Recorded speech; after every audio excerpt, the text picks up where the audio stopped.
थोड़े मुँह दिखावे तो सदके मैं दीवान चले पढ़ता नहीं मैं लगते जी मैं बाबू पूरी ठहर बैठा लिखे बेला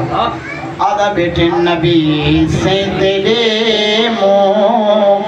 दिखावे तो सदके खुदा से मोहम्मद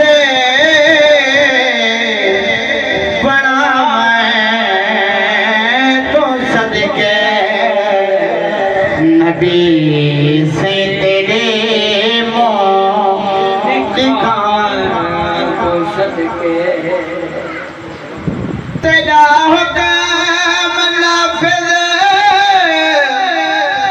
है सारे जहां पे तेरा हुक्म नाफिज़